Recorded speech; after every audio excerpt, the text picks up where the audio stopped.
Assalamualaikum warahmatullahi wabarakatuh dan selamat siang. Bersyukur kehadirat Allah Subhanahu wa taala yang telah memberikan kita nikmat sehingga kita masih bisa mengikuti kegiatan pembelajaran secara daring. Baik, Bapak akan lanjut berkaitan dengan persiapan USP tahun 2021 untuk pertemuan kedua. Nanti kita akan sampai di pertemuan ketiga selesai. Kemudian pada pembahasan persiapan USP ini Bapak hanya bahas yang kira-kira nilai soalnya muncul atau materinya muncul di USP tersebut atau ujian satuan pendidikan, dan materinya juga Bapak ringkas, satu bab hanya diambil yang berkaitan yang kira-kira keluar berhubungan seperti itu. Kemudian yang tidak berhubungan maka tidak Bapak bahas. Baik, yang pertama berkaitan dengan optik. Jadi optik berkaitan dengan mata, penglihatan, lensa. Nah, di sini yang pertama ada gangguan penglihatan. Nah, gangguan penglihatan itu ada 4 nanti, yaitu ada miopi, hipermiopi, presbiopi, dan astigmatisme. Nah, seperti itu. Kemudian yang pertama adalah miopi atau disebut juga dengan rabun jauh, di mana mata hanya bisa melihat dengan baik jarak yang dekat. Jadi mata hanya bisa melihat benda-benda yang jaraknya dekat, seperti itu. Nah, untuk menghitung daya lensanya adalah P sama dengan min seper PR dioptri. PR ini adalah titik jauh. Jadi PR ini adalah titik jauh, seperti itu.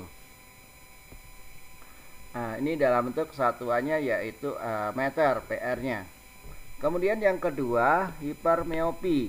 Nah, hipermeopi ini adalah rabun dekat, di mana mata bisa melihat dengan baik benda pada jarak jauh. Jadi kalau di jarak dekat susah. Dia hanya bisa melihat benda-benda pada jarak jauh, maka disebut dengan gangguan penglihatan yaitu hipermiopi atau disebut juga dengan rabun dekat. Nah, untuk menghitung daya lensa yaitu P sama dengan 100 dibagi 25 plus seper PP. Nah, PP ini adalah titik dekat dioptri. Nah, dioptri ini adalah satuannya. Atau bisa ditulis sama dengan 4 min seper PP di dioptri. Sorry, yang di depan ini adalah min bukan plus, seperti itu. Kemudian presbiopi ini adalah untuk mata tua. Jadi kondisinya untuk orang-orang yang sudah lanjut usia. Kemudian berikutnya adalah astigmatisme. Ini adalah gangguan penglihatan pada mata itu kelengkungannya tidak normal. Jadi pada kornea itu mengalami kelengkungan sehingga itu berbeda dengan mata yang normal di sini. Nah, ini ciri-cirinya salah satunya adalah penglihatannya kabur. Nah, kemudian lensa. Ini adalah seper F sama dengan seper S plus seper S aksen. F itu adalah titik fokus. Titik fokus. Kemudian S itu adalah jarak benda.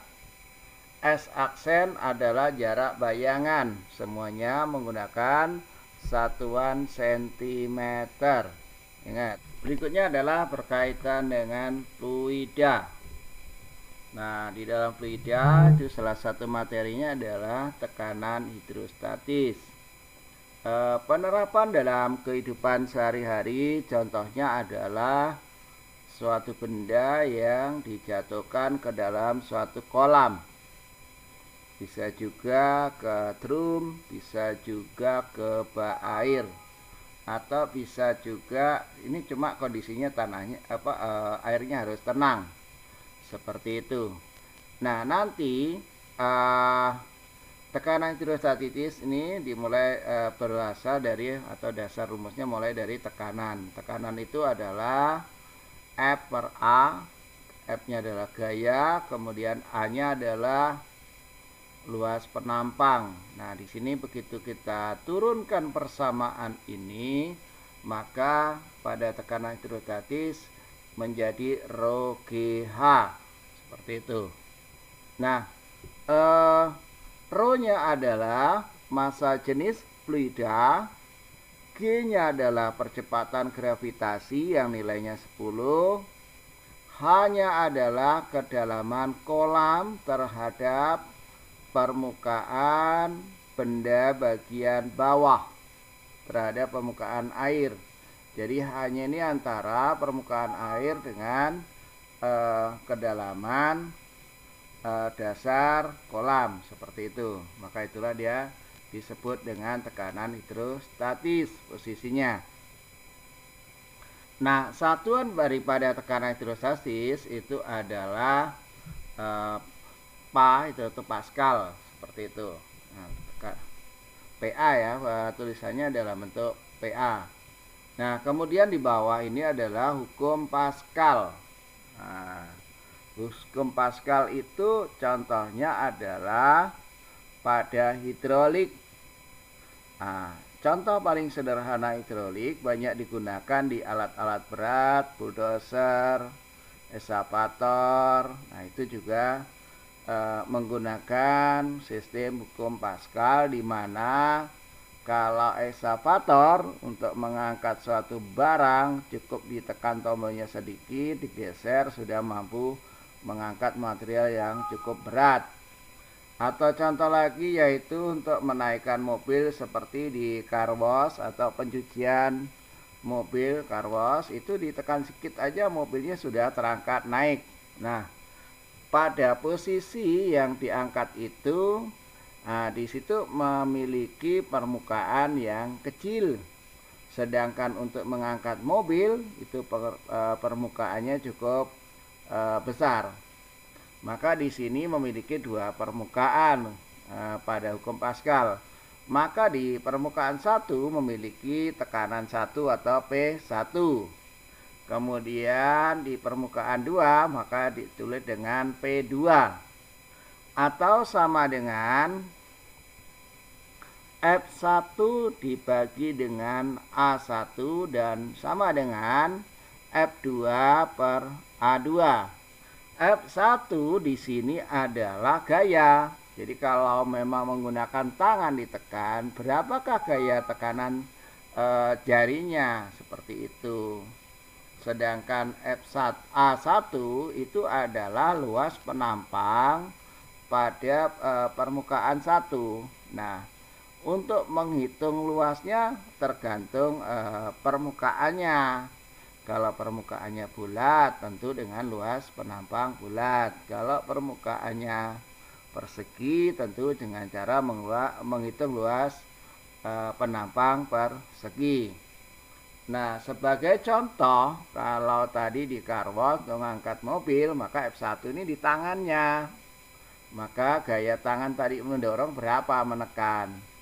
Sedangkan F2 itu adalah gaya pada permukaan kedua. Maka kalau dia mobil, maka F itu sama dengan W. W itu adalah gaya berat. Maka gaya berat itu persamaannya adalah M kali G. Maka kalau di atasnya ada mobil, maka tinggal dihitung. Yaitu W sama dengan M kali G. M-nya adalah massa mobil, kemudian G-nya percepatan gravitasi. Sedangkan A2 ini adalah luas penampang permukaan 2. Pada saat mengangkat mobil itu berapa luas penampangnya? Kalau bentuknya persegi, berarti ya dia persegi, luas penampangnya ngitungnya. Kalau dia bentuknya bulat, maka luas penampang bulat. Itulah yang harus dipakainya untuk menghitung. Seperti itu. Nah, kemudian di sini ada suhu dan kalor. Nah, yang kita bahas nanti dalam bentuk teori ya, yaitu perpindahan kalor.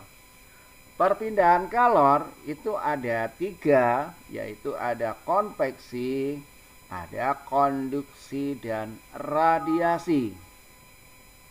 Yang pertama adalah konveksi, terjadinya angin darat dan angin laut pada siang hari. Ini contoh dalam kehidupan sehari-hari ya, seperti itu. Jadi ini ada perubahan nih, ada perubahan perpindahan kalor dari angin darat dan angin laut pada siang hari. Jadi di sini ada perpindahnya kalor atau panas seperti itu, suhu. Nah, jadi yang siang hari yang panas mana di darat, sehingga dia anginnya berpindah kan seperti itu. Udara daratan yang panas dan udara laut yang lebih dingin mengakibatkan udara di daratan bergerak naik dan udara di laut bergerak ke daratan. Jadi intinya adalah bahwa pada konveksi ini ada perpindahan kalor yang tidak diikuti oleh zat-zat yang ada di dalam benda tersebut. Jadi perpindahan kalor yang tanpa diikuti oleh suatu zatnya, seperti itu. Berikutnya adalah konduksi. Nah, di sini adalah membakar ujung besi. Ujung besi yang tidak panas akan menjadi panas, kemudian yang menterika baju, es batu yang meleleh saat dipegang karena suhu tubuh yang sangat pindah ke es. Ini artinya apa? Ada perpindahan kalor yang diikuti oleh zatnya. Contohnya dia harus bersentuhan, langsung membakar besi. Dia akan bergeser panas karena melalui perantara yaitu besi. Yang awalnya tidak panas jadi panas. Mentelika baju, ada perantara setrikanya, es batu yang meleleh di perantara karena ada hangat tubuh seperti itu. Kemudian radiasi. Radiasi adalah saat kita menjemur pakaian kita di bawah sinar matahari. Nah, ini adalah tanpa perantara. Jadi dia tak adanya perpindahan kalor tanpa melalui suatu perantara. Radiasi yang terjadi adalah matahari langsung menyinari bumi tanpa perantara. Teori kinetik gas ini membahas berkaitan dengan hukum-hukum tentang gas. Yang pertama adalah hukum Boyle. Nanti ada beberapa hukum, ada hukum Boyle, ada hukum Charles, hukum Gay-Lussac, kemudian terakhir adalah hukum Boyle-Gay-Lussac. Yang pertama kita akan bahas yaitu hukum Boyle. Apabila suatu gas yang ada di dalam suatu ruang tertutup dijaga konstan, jadi contohnya adalah suatu gas yang berada di bejana atau tabung, kemudian suhunya itu dijaga supaya konstan itu adalah tetap, kemudian maka tekanan gas berbanding terbalik. Nah, di sini maka persamaannya adalah P1 kali P1 sama dengan P2 kali P2.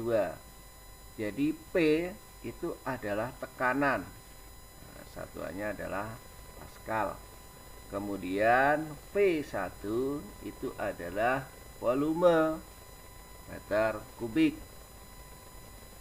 Nah, sama dengan tekanan 2 dikali dengan volume 2, seperti itu. Nah, ini adalah contoh terapannya. Ini contohnya adalah ini diberi suatu tekanan. Nah, ini suhunya adalah konstan, stabil. Tadi ini suhunya stabil. Kemudian di sini volumenya. Nah, ini ada tekanan, ada volume, nanti pengaruhnya ditekan seperti itu. Kemudian hukum Charles. Apabila tekanan gas yang berada dalam ruang tertutup dijaga konstan, maka volume gas berbanding lurus dengan suhu mutlaknya. Nah, kalau tadi Boyle itu adalah suhunya yang tetap atau konstan, maka pada Charles ini adalah volumenya. Nah, sehingga maka volume gas berbanding lurus dengan suhu mutlaknya. Nah, di sini P1 dibagi dengan T1 sama dengan P2 dibagi dengan T2. P1 adalah volume padat mula-mula, kemudian T1 atau suhu mula sama dengan P2 itu adalah suhu yang terakhir atau yang ada setelah mengalami suatu volume setelah mengalami suatu perubahan. Kemudian T2 itu adalah suhu akhir atau suhu setelah mengalami perubahannya, seperti itu. Kemudian Gay-Lussac, apabila volume gas yang berada pada ruang tertutup dijaga konstan, maka tekanan gas berbanding lurus dengan suhu mutlaknya. Nah, di sini yang konstan adalah volumenya. Kalau Gay tadi adalah suhunya yang konstan, kemudian Charles yang konstan adalah tekanannya, sedangkan hukum Gay-Lussac ini yang konstan adalah volumenya. Maka persamaan yang ada adalah P1 tekanan mula-mula dibagi dengan T1 suhu mula-mula sama dengan P2 tekanan setelah mengalami perubahan, dan T2 dibagi dengan T2 adalah suhu setelah mengalami perubahan. Hukum Boyle-Gay-Lussac, jika volume gas diperkecil, maka tekanan gas tersebut membesar asalkan suhunya tetap. Nah, ini hanya bisa mengalami perubahan semuanya. Nah, di sini persamaan yang ada adalah P1 tekanan mula-mula, kemudian P1 volume mula-mula, T1 adalah suhu mula-mula, sama dengan P2 yaitu tekanan setelah mengalami perubahan, P2 volume setelah mengalami perubahan dibagi dengan T2 itu adalah suhu setelah mengalami suatu perubahan, seperti itu. Nah, selanjutnya adalah termodinamika. Nah, ini yaitu ilmu yang mempelajari hukum-hukum yang mengatur perubahan energi dari suatu bentuk ke bentuk yang lain. Nah, aliran energi dan kemampuan energi melakukan suatu usaha. Nah, ini contohnya ya ada perubahan, yaitu dari panas menjadi energi bentuk gaya, bentuk usaha, dari mulai kalor berubah menjadi dalam bentuk usaha. Maka di sini mengatur perubahan energi, jadi energi satu ke energi yang lain. Nah, 3 jenis perubahan energi. Yang satu adalah energi dalam yang diberi simbol U. Yang kedua adalah kalor I, dan usaha adalah W. Dua istilah yang berkaitan erat dengan termodinamika. Yang pertama yaitu sistem, yaitu adalah sesuatu yang menjadi objek pembahasan atau fokus perhatian. Ini sistem itu adalah bagaimana cara kerjanya, seperti itu. Kemudian lingkungan adalah segala sesuatu yang tidak termasuk dalam sistem atau segala keadaan di luar sistem. Jadi di luar sistem, di sekitarnya. Berikutnya adalah hukum termodinamika. Yang pertama, hukum 1, prinsip kekekalan energi memasukkan kalor sebagai mode perpindahan energi. Jadi prinsip hukum ke-1 termodinamika 1 itu adalah bagaimana memasukkan suatu kalor. Hukum 2, aliran kalor memiliki arah. Tidak semua proses di alam adalah reversible, dapat dibalikkan arahnya. Jadi reversible dapat dibalikkan arahnya. Berikutnya yang pertama adalah usaha. Usaha adalah ukuran energi yang dipindahkan dari sistem ke lingkungan atau sebaliknya. Jadi kalau di materi usaha dan energi, yaitu usaha merupakan gaya dan suatu perpindahan. Jadi bisa dikatakan memiliki usaha apabila suatu benda itu mengalami suatu perpindahan. Usaha akan mengubah volume sebuah sistem. Jadi usaha itu akan mengubah suatu volume dalam gas itu. Itu. Jika volume sistem membesar, sistem melakukan usaha, maka plus seperti itu. Jadi kalau tadi menggunakan kalor untuk membuat usaha, maka dia volume kalornya bisa membesar. Jika volume sistem mengecil, dilakukan usaha pada sistem, maka W-nya negatif. Kalau membesar berarti positif, mengecil adalah negatif.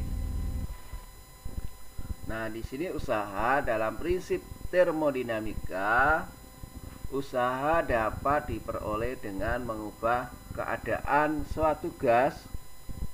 Pada gambar di atas, perubahan posisi piston, ini piston seluas A, ini akibat gaya tekan F. Nah, ini maka di sini usaha itu adalah sama dengan F kali S. S-nya ini adalah perpindahan atau jarak. W sama dengan F kali delta H. Nah, itu jarak tadi. Maka kalau F itu sendiri dijabarkan lagi, maka menjadi W sama dengan P kali A kali delta H. Maka di sini bisa dijabarkan lagi, maka sini P ini adalah tekanan, P ini adalah A kali H, itu jadi V, maka dia volume, maka W atau usaha, maka tekanan kali perubahan volume, seperti itu. Nah, ini usaha tadi udah dijelaskan. Kemudian keterangan, kalau tadi melakukan suatu usaha semakin besar, maka W-nya positif. Kalau dia menerima atau mengecil, maka W-nya negatif. Nah, kemudian ada 4 proses dalam termodinamika. Yang pertama adalah proses isobarik jika tekanannya adalah konstan. Jadi pada isobarik itu tekanannya konstan, sedangkan volume dan suhunya mengalami suatu perubahan. Kemudian proses isokorik, yang konstan adalah volumenya. Jadi volumenya ini konstan atau P. Kemudian proses isotermik itu adalah suhunya yang konstan. Nah, proses adiabatik ini adalah kalornya yang konstan. Jadi yang lain enggak, cuma kalornya aja yang konstan atau tetap. Usaha pada isobarik, yaitu W tadi, usaha sama dengan tekanan kali perubahan volume, P kali delta P. Maka sama dengan P, kalau delta P ini kan perubahan, maka dia yaitu P2 min P1. Ini pada isobarik usahanya. Kemudian usaha pada isokorik, nah, masih sama. Nah, di sini adalah W sama dengan P kali P. Cuma tadi karena isokorik ini, kita perhatikan ulang isokorik bahwa volumenya konstan, maka nilai V-nya adalah 0. Nah, ini. Nah, nilai V-nya adalah 0. Maka usahanya juga 0. Kemudian usaha pada isotermik. Nah, ini tadi apa? Suhunya yang konstan. Maka di sini W sama dengan N kali R kali T. Ln P2 per P1. N-nya adalah jumlah mol, R-nya itu adalah ketetapan 8,314, kemudian T itu adalah suhu mutlak, P2 volume akhir proses, dan P1 adalah volume awal proses. Kemudian ini adalah video isotermik, ini contohnya. Jadi sederhananya seperti itu. Nah, ini adalah grafiknya. Di sini suhunya meningkat terus, volume mengalami satu perubahan. Nah, ini suhunya yang konstan. Ini volume dan tekanannya mengalami baru perubahan. Seperti itu. Nah, ini grafiknya. Di sini tekanan dan volume mengalami perubahan. Ini adalah suhunya menggunakan termometer, suhunya tetap. Nah, ini mengalami suatu perubahan. Usaha pada adiabatik. Nah, ini adalah tadi yang mengalami konstannya adalah pada kalor. Nah, di sini P1 kali P1 adalah tekanan mula-mula, P1 volume mula-mula, ada tanda yaitu konstanta Laplace, yaitu konstanta Laplace itu adalah Cp per Cv. Cp adalah kalor jenis pada tekanan tetap, Cv nya adalah kalor jenis pada volume tetap. Kemudian di sini sama dengan P2 tekanan akhir dikalikan dengan volume akhir dengan tanda Laplace. Kemudian T1 kali P1 ini adalah suhu mula-mula kali volume mula-mula tanda Laplace min 1 sama dengan T2 kali P2, yaitu suhu akhir dan volume akhir, ada simbol Laplace min 1. Nah, di sini ini adalah video proses adiabatik. Nah, di sini ada gas yang berada dalam suatu tabung ini. Nah, ini ada grafiknya bahwa di sini tekanannya mengalami perubahan, volume mengalami perubahan, dan di sini adalah suhunya mengalami perubahan. Yang tadi yang konstan adalah kalornya. Nah, ini video pada proses adiabatik. Nah, ini bisa dilihat. Nah, ini adalah kalornya. Ini adalah ukuran suhunya, dan ini adalah grafik hubungan antara tekanan dan volume. Berikutnya adalah contoh soal. Gas sebanyak 3 liter dipanaskan dari suhu 27 derajat Celcius sampai suhu 127 derajat Celcius pada tekanan 3 kali 10 pangkat 5 Newton per meter persegi. Jika gas mengalami proses isobarik, tentukanlah usaha gas tersebut. Nah, yang diketahui ini adalah P1 itu adalah volume mula-mula yaitu 3 liter. Kemudian T1 itu adalah suhu mula-mula tadi 27 derajat Celcius sama dengan 300 Kelvin. Jadi 27 derajat Celcius ditambah 273 derajat menjadi 300. Kemudian suhu akhirnya adalah 127 27 derajat Celcius ditambah 273 sama dengan 400 Kelvin. Maka kemudian tekanan tadi yang ada adalah 3 kali 10 pangkat 5. Maka yang ditanyakan adalah W tadi atau usaha. Maka besar pertama kita harus mencari dulu, yaitu volume akhirnya, atau P2, yaitu besar P2 sebagai berikut. P1 volume mula dibagi dengan suhu mula-mula sama dengan V2 atau suhu akhir, volume akhir dibagi dengan T2, itu adalah suhu akhir. Kemudian nilai P1 yaitu tadi 3 liter atau 3L dibagi dengan suhu mula-mula 300 Kelvin yang dari sini. Kemudian ini adalah V2, volume akhir, ini yang dicari. Kemudian di sini T2. Nah, ini dari sini T2-nya.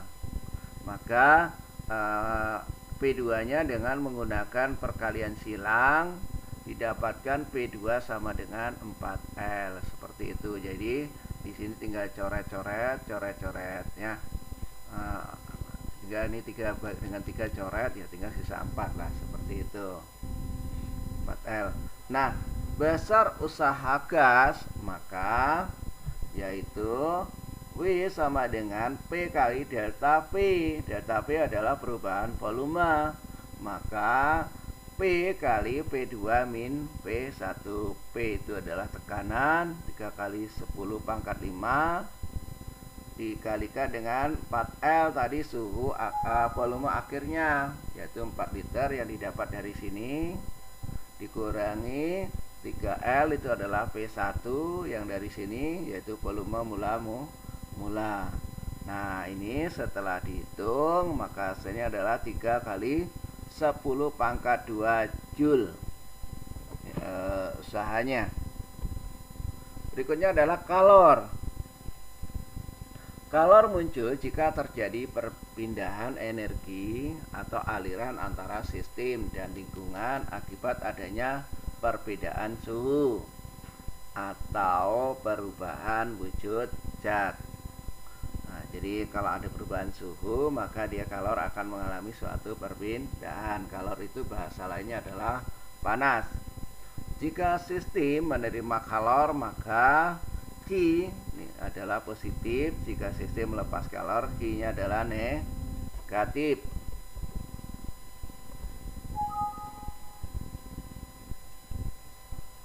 Nah, di sini jumlah ini adalah energi dalam nih.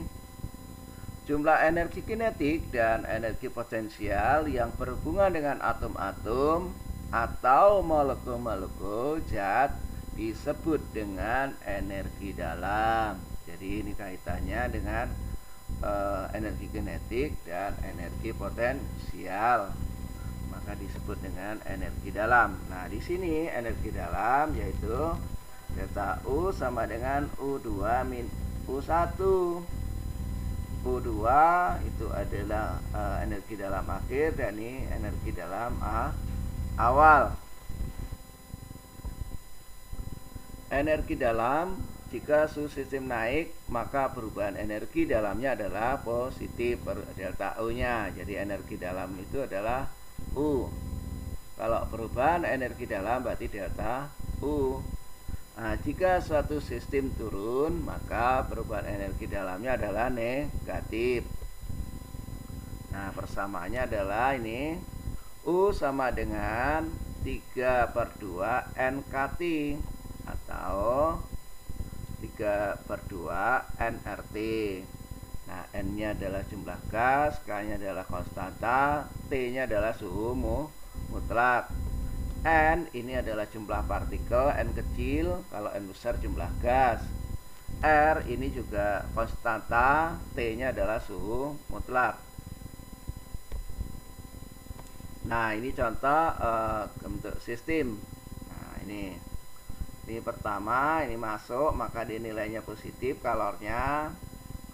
Ini juga sistem keluar ke lingkungan, usahanya positif.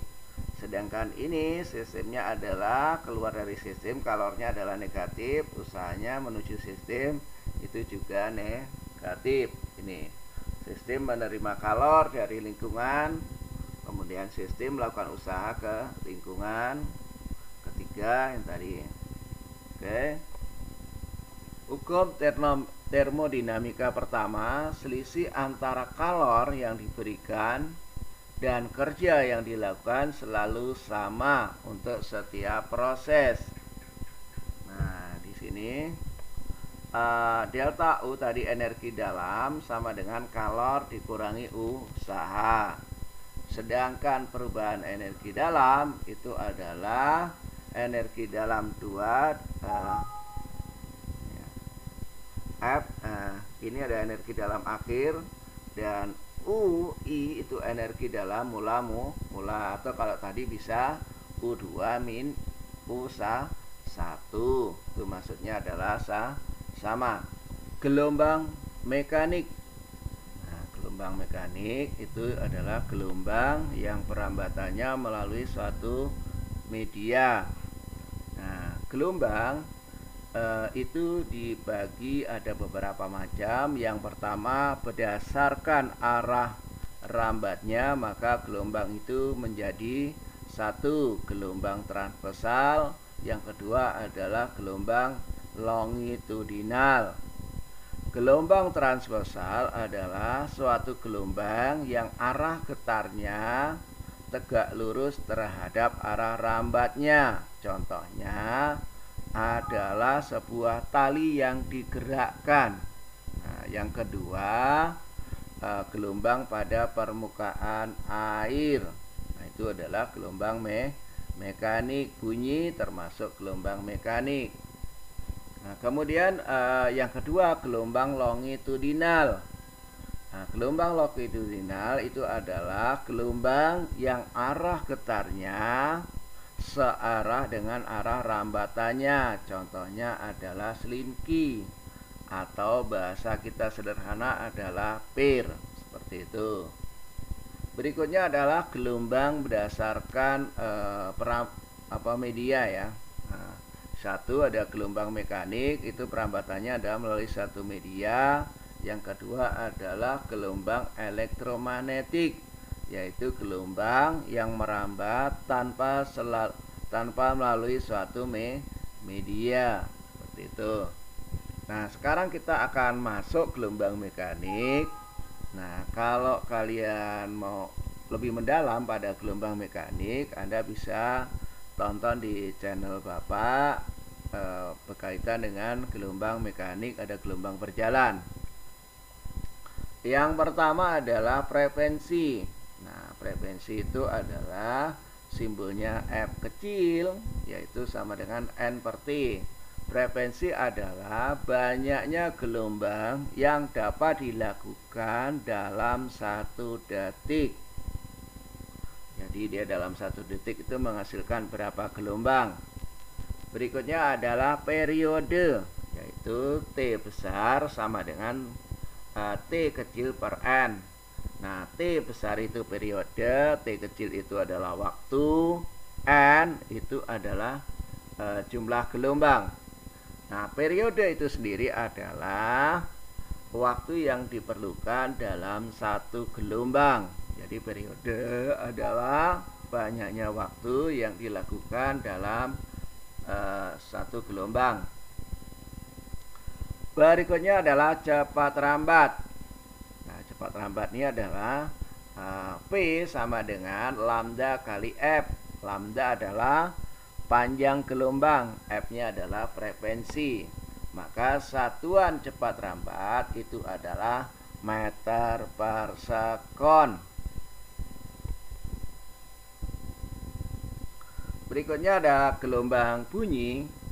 Nah, di sini ada gelombang bunyi.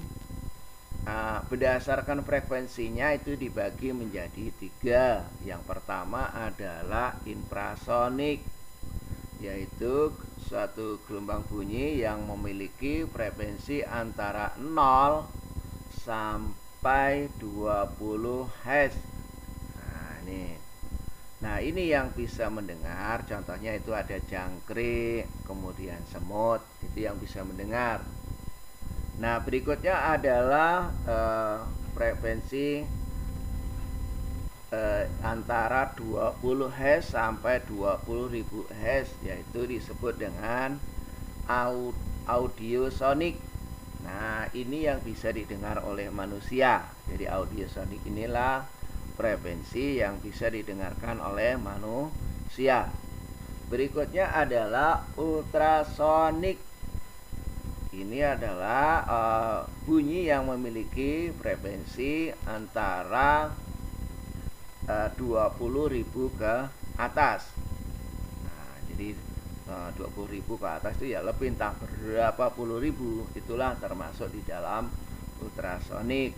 Nah, ini yang bisa mendengarkan salah satunya adalah kelelawar. Manusia udah tidak mampu lagi untuk mendengarkan. Sekian, semoga materi ini pada penjelasan USP yang kedua bisa kalian pahami dengan baik dan video ini bisa bermanfaat.